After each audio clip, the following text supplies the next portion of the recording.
사랑할게요. 오늘도 기도의 자리에 나오신 성도님들을 주님의 이름으로 사랑하고 축복합니다. 기도하겠습니다. 살아계신 하나님 참 감사합니다. 특별히 오늘은 또 민족의 명절을 맞아 제 하루를 지내게 됩니다. 하나님, 민족 명절인 이 추석에 또 연휴인 첫날에 우리에게 또 귀한 만남을 허락하여 주시고, 먼저는 사람보다 하나님 앞에 또 하나님 앞에 우리의 시간을 드리게 하시니 참 감사합니다. 그러나 하나님, 오늘 하루 우리가 십자가의 사랑을 기억하며 살아가기를 간절히 소원합니다. 먼저 위로 하나님과 교통하게 하여 주시고, 하나님께서 우리에게 베풀어 주신 그 사랑을 기억하게 하여 주셔서 또 우리에게 맡겨주신 귀한 영혼들, 귀한 지체들과의 만남 가운데 그 사랑을 흘려보내며 그리스도인으로 예수 그리스도의 사랑을 잘 살아내는 귀한 하루 되도록 우리 모두에게 주님의 사랑을 충만히 채워 주시옵소서. 하나님, 이 하루 또 어떤 이들에게는 참 행복한 하루이지만 또 어떤 이들에게는 관계가 어그러진 이들에게는 참 힘겨운 하루가 될 수도 있음을 고백합니다. 하나님, 그들에게도 주께서 위로하여 주시고 관계의 회복을 명하여 주셔서 하나님, 고통스러운 하루가 아니라, 고통스러운 연휴가 아니라 주께서 부어주시는 은혜로 넉넉히 이겨내는 귀한 명절 될 수 있도록 하나님께서 은혜 베풀어 주시옵소서. 하나님, 이 시간 교회 리더인 우리 담임 목사님과 원로 목사님 위하여 기도합니다. 특별히 코로나로 인하여 여전히 회복하고 있는 가운데 있습니다. 하나님, 건강을 주관하여 주셔서 속히 회복하게 하여 주셔서 맡겨주신 이 강단을 또 기도의 자리를 잘 감당하는 귀한 목사님 되게 도와 주시옵소서. 부교육자들 가운데 은혜를 베풀어 주시사 맡겨주신 사명들을 잘 감당하게 하여 주시고, 하나님 은혜로서 날마다 살아가는 귀한 교육자들 되게 도와주시옵소서. 직분자 선출을 앞두고 있습니다. 하나님, 직분을 바로 이해하게 하여 주시고 주를 위해 귀하게 또 자신의 헌신과 희생으로 이 자리를 감당할 수 있는 이들이 되기를 소원합니다. 어떠한 기준 가운데 하나님 누구를 뽑아야 할지 모르는 가운데 있다면 주님, 바른 기준을 깨닫게 하여 주시고 하나님이 기뻐하시는 귀한 직분자들 세워줄 수 있도록 은혜 더하여 주시옵소서. 주님, 다음 세대들을 위하여 기도합니다. 특별히 사랑하는 우리 다음 세대들 기억하여 주시고, 하나님, 이 학기가 시작되는 가운데 있습니다. 이 아이들을 통하여 하나님께서 귀하게 사용하여 주시기를 소원합니다. 이 아이들이 날마다 말씀의 사람, 기도의 사람, 전도의 사람 되게 하여 주셔서 하나님, 이 다음 세대를 통하여 우리 사랑하는 대한교회가 더욱 든든히 세워져 갈 수 있도록 은혜 베풀어 주시옵소서. 특별히 타지와 또 해외와 군문에 나아가 있는 우리 자녀들이 있습니다. 이들을 기억하여 주셔서 하나님, 어느 곳에 가든지 주님이 동행하여 주시고 하나님 앞에 순종하는 방법들을 배우는 귀한 시간 될 수 있도록 은혜 베풀어 주시옵소서. 주님, 육신이 아픈 지체들이 있습니다. 육신이 아픈 자들 가운데 은혜 베풀어 주시고 주님께서 아픈 자들을 치유하신 것처럼 하나님, 그 아픔을 이해하여 주시고 하나님 고쳐주셔서 육신의 아픔으로 더 이상 힘겹지 않도록 주님 은혜의 은혜를 더하여 주시옵소서. 마음이 상한 지체들이 있습니까? 주님께서 그 마음을 어루만져 주시길 간절히 소원합니다. 사랑과의 관계 가운데 상처가 있다면 주님, 그 마음을 속히 위로하여 주시고 힘 더하여 주셔서 관계의 회복을 주님께서 명하여 주시옵소서. 또 주님, 귀한 것 주님 앞에 예물로 올려드린 이 새벽에 나온 이들이 있습니다. 하나님, 그 귀한 기도의 제목들 주님 기억하여 주시고 하나님 앞에 언제나 감사의 제목들이 끊이지 않도록 하나님, 이것들 귀하게 받아주시고 귀하게 사용하여 주시옵소서. 이제 말씀을 듣습니다. 사무엘하 말씀을 통하여 하나님께서 어떻게 일하시는지 이 말씀 가운데 우리가 깨닫고 순종하는 그 믿음도 사랑하는 모든 성도들에게 허락하여 주시옵소서. 이 모든 것들 감사드리오며 살아계신 우리 주 예수 그리스도 이름으로 기도드렸습니다. 아멘. 오늘 하나님께서 우리에게 주시는 말씀은 사무엘하 4장 1절에서 12절까지 말씀, 사무엘하 4장 1절에서 12절까지 말씀입니다. 사무엘하 4장 1절에서 12절까지 말씀, 제가 가진 구약성경 470쪽입니다. 우리 다 찾으셨으면 함께 교독하도록 하겠습니다. 사울의 아들 이스보셋은 아브넬이 헤브론에서 죽었다 함을 듣고 손에 맥이 풀렸고 온 이스라엘이 놀라니라. 사울의 아들 이스보셋에게 군 지휘관 두 사람이 있으니 한 사람의 이름은 바나요, 한 사람의 이름은 레갑이라. 베냐민 족속 베에롯 사람 림몬의 아들들이더라. 브에롯도 베냐민 지파에 속하였으니 일찍이 브에롯 사람들이 깃다임으로 도망하여 오늘까지 거기에 우거함이더라. 사울의 아들 요나단에게 다리 저는 아들 하나가 있었으니 이름은 무비보셋이라. 전에 사울과 요나단이 죽은 소식이 이스라엘에서 올 때 그의 나이가 5살이었는데 그 유모가 안고 도망할 때 급히 도망하다가 아이가 떨어져 절게 되었더라. 브에롯 사람 림몬의 아들 레갑과 바나가 길을 떠나 볕이 쬐 때쯤에 이스보셋의 집에 이르니 마침 그가 침상에서 낮잠을 자는지라. 레갑과 그의 형제 바나가 밀을 가지러 운채하고 집 가운데로 들어가서 그의 배를 찌르고 도망하였더라. 그들이 집에 들어가니 이스보셋이 침실에서 침상 위에 누워 있는지라. 그를 쳐 죽이고 목을 베어 그의 머리를 가지고 밤새도록 아라바 길로 가 헤브론에 이르러 다윗 왕에게 이스보셋의 머리를 들이며 아뢰되 왕의 생명을 해하려 하던 원수 사울의 아들 이스보셋의 머리가 여기 있나이다. 여호와께서 오늘 우리 주 대신 왕의 원수를 사울과 그의 자손에게 갚으셨나이다 하니 다윗이 브에롯 사람 림몬의 아들 레갑과 그의 형제 바하나에게 대답하여 그들에게 이르되 내 생명을 여러 환난 가운데서 건지신 여호와께서 살아계심을 두고 맹세하노니 전에 사람이 내게 알리기를 보라 사울이 죽었다 하며 그가 좋은 소식을 전하는 줄로 생각하였어도 내가 그를 잡아 시글락에서 죽여서 그것을 그 소식을 전한 갚음으로 삼았거든.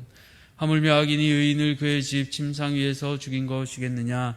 그런즉 내가 악인의 피 흘린 죄를 너희에게 갚아서 너희를 이 땅에서 없이 하지 아니하겠느냐 하고 청년들에게 명령하매 곧 그들을 죽이고 수족을 베어 헤브론 목가에 매달고 이스보셋의 머리를 가져다가 헤브론에서 아브넬의 무덤에 매장하였더라.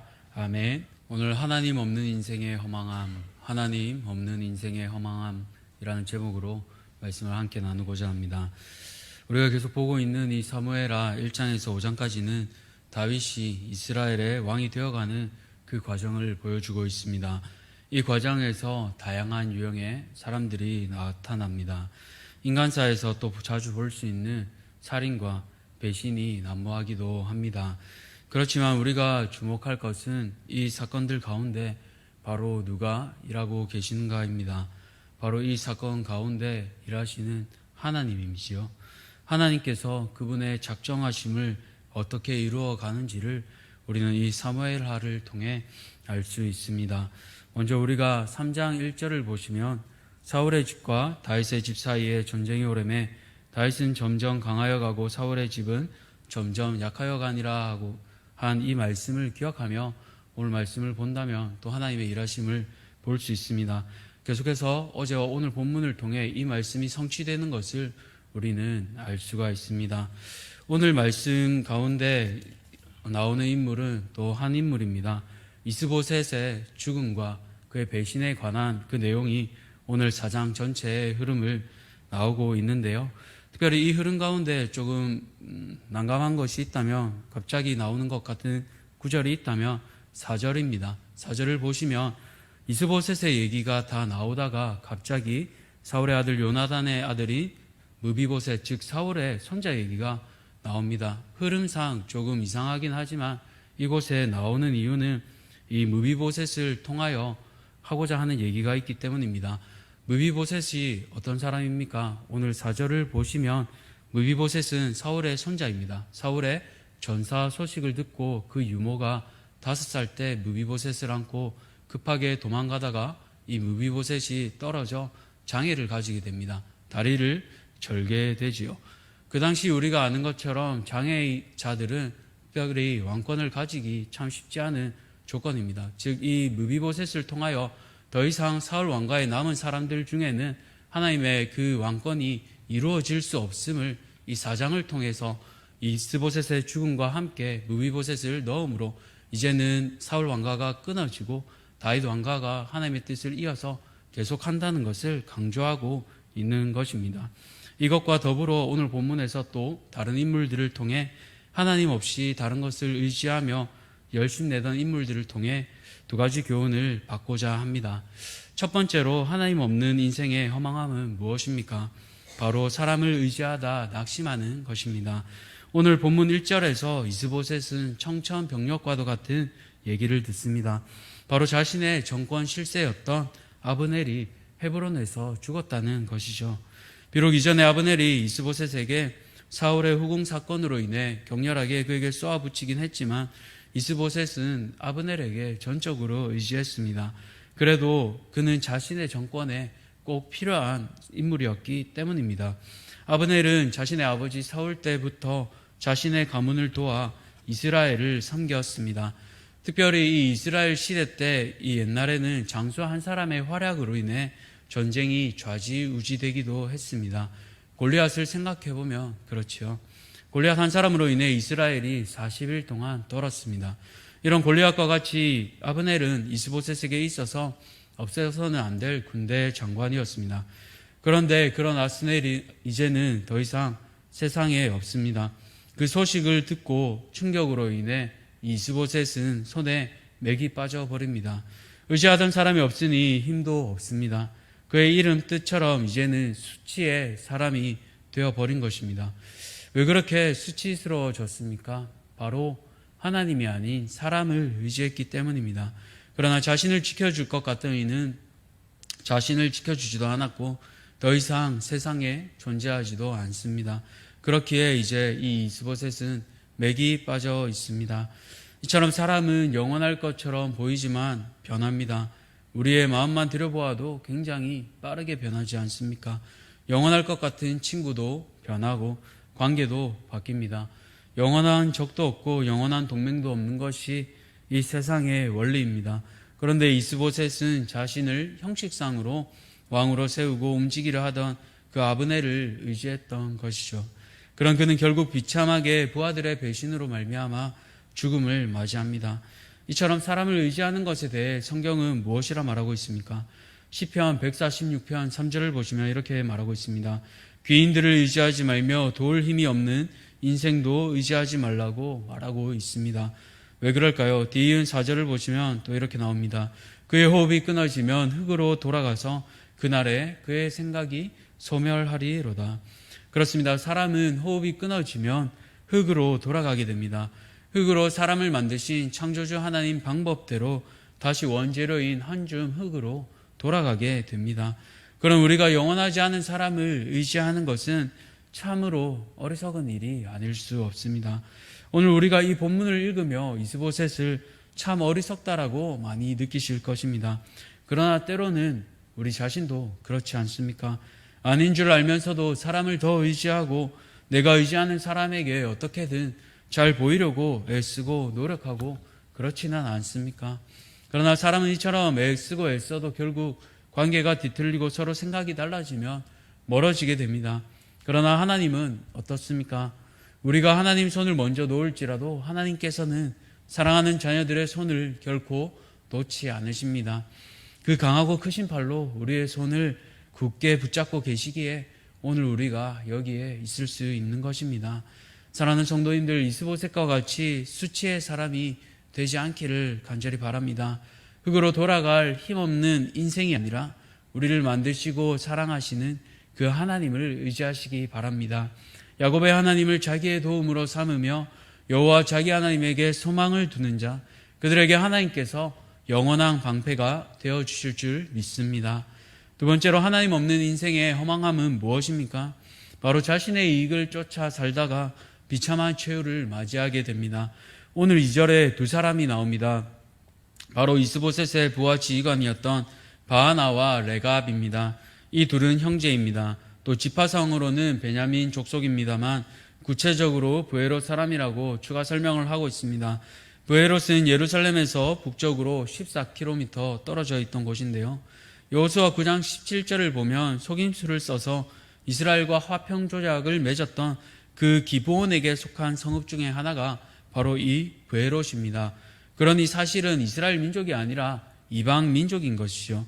이런 이들은 군 지휘관이었는데요. 원문에서는 습격을 위한 별동대나 용병 부대를 의미하고 있습니다. 공동 번역은 의미를 잘 살려서 특공대 대장으로 표현하고 있습니다. 즉 3장에 나왔던 요압과 같이 다른 지역을 공격해서 약탈하고 그것으로 정권을 유지했던 이들이었습니다. 그런 그들이 이제는 힘의 흐름을 감지하고 어디에 붙을지 계산이 다 끝났습니다. 그리고는 배신의 계획을 실행합니다. 5절을 보시면 볕이 쬐을 때쯤에 이스보셋의 집에 이르렀다고 합니다. 왕궁이죠. 보통 이스라엘의 낮은 참 덥습니다. 그리고 되게 더운 나라가 그렇듯이 뜨거울 때 대다수의 사람들은 낮잠을 잡니다. 그리고는 이들은 밀을 가지고 온 것처럼 왕궁을 지키는 자들을 속이고 그 왕궁 안으로 들어갑니다. 여기서 6절과 7절은 같은 내용입니다. 6절은 사건의 요약이고 7절은 이 6절을 구체적으로 설명하고 있습니다. 그렇게 바하나와 레갑은 이스보셋의 배를 찌르고 목을 베어 그 길로 그들은 다윗이 있는 헤브론으로 향하게 되죠. 그 거리가 약 100km 정도입니다. 부산에서 영천까지의 거리로 생각할 수 있습니다. 아무리 빨리 가도 적어도 이틀에서 3일은 걸리는 거리입니다. 이들은 밤새도록 그 거리를 쉬지 않고 빨리 다윗에게로 향하게 됩니다. 이들의 마음이 어땠을까요? 비록 배신했지만 이스보셋의 머리를 들고 기뻐할 다윗을 상상했을 것입니다. 그리고 더 높은 지위와 보상을 그들은 기대하며 굉장히 기뻐하는 마음으로 속히 달려갔을 것입니다. 그런데 어떠한 일이 벌어집니까? 9절에서 10절을 보시면 이렇게 얘기하고 있습니다. 다윗이 브에롯 사람 림몬의 아들 레갑과 그의 형제 바하나에게 대답하여 그들에게 이르되 내 생명을 여러 환난 가운데서 건지신 여호와께서 살아계심을 두고 맹세하노니 전에 사람이 내게 알리기를 보라 사울이 죽었다 하며 그가 좋은 소식을 전하는 줄로 생각하였어도 내가 그를 잡아 시글락에서 죽여서 그것을 그 소식을 전한 갚음으로 삼았거든. 다윗은 이전에 사울 왕을 죽였다고 한 아말렉 사람을 처형했던 일을 앞에 본문을 통해서 알 수 있습니다. 그런데 그것도 모른 채 림몬의 아들들인 이 바하나와 레갑은 같은 일을 행하고도 죽음의 냄새를 맡지 못한 채 바보처럼 즐거워하고 기대하고 있는 것입니다. 그러나 다윗은 결코 이들의 악함을 용납하지 않습니다. 악인의 피 흘린 죄를 그들에게로 갚겠다고 하며 이들을 처형하고 손발까지 베어서 헤브론 못가에 매달게 합니다. 바로 극형에 처한 것이죠. 사실 따져보면 바하나와 레갑은 다윗에게 악한 일이 아니라 이로운 일을 행했습니다. 그의 마지막인 정치적 적을 제거해 주었습니다. 그러나 다윗은 자신의 이익을 계산치 않고 하나님의 기준으로 판단했습니다. 사울의 죽음 앞에서도 아브넬의 죽음 앞에서도 그랬듯이 그는 믿음의 사람으로 믿음의 기준으로 행한 것을 우리가 알 수 있습니다. 우리는 어떠합니까? 내 앞에 이익을 따라 림몬의 두 아들처럼 행하고 있습니까? 아니면 나에게 이롭더라도 단호하게 하나님 나라의 방법을 쫓아 행하고 있습니까? 눈앞에 이익을 멀리하기란 결코 쉽지 않습니다. 그러나 하나님께서 언제나 나에게 가장 좋은 것을 가장 좋은 방법으로 그분의 때에 주심을 우리가 기억한다면 우리도 다윗과 같이 믿음의 기준을 지킬 수 있을 것입니다. 말씀을 맺겠습니다. 하나님께서는 다윗에게 약속하신 그 나라를 이루어 가십니다. 다윗은 믿음으로 그것을 기다리며 결국 자신의 힘이 아닌 하나님의 섭리로 이루어짐을 보게 됩니다. 그러나 하나님 없이 사람을 의지하고 자신의 이익을 쫓아 살던 사람들의 말로가 어떠한지를 오늘 말씀을 통해 우리는 보게 됩니다. 바라기는 우리 모두 사람이 아닌 하나님을 의지하고 내 이익이 우선이 아니라 하나님의 방법을 우선하는 성도님들 되시기를 주님의 이름으로 간절히 축복합니다. 기도하겠습니다. 살아계신 하나님 감사합니다. 하나님 없는 인생의 허망함이 어떠한지 우리는 두 사람을 통해 보게 됩니다.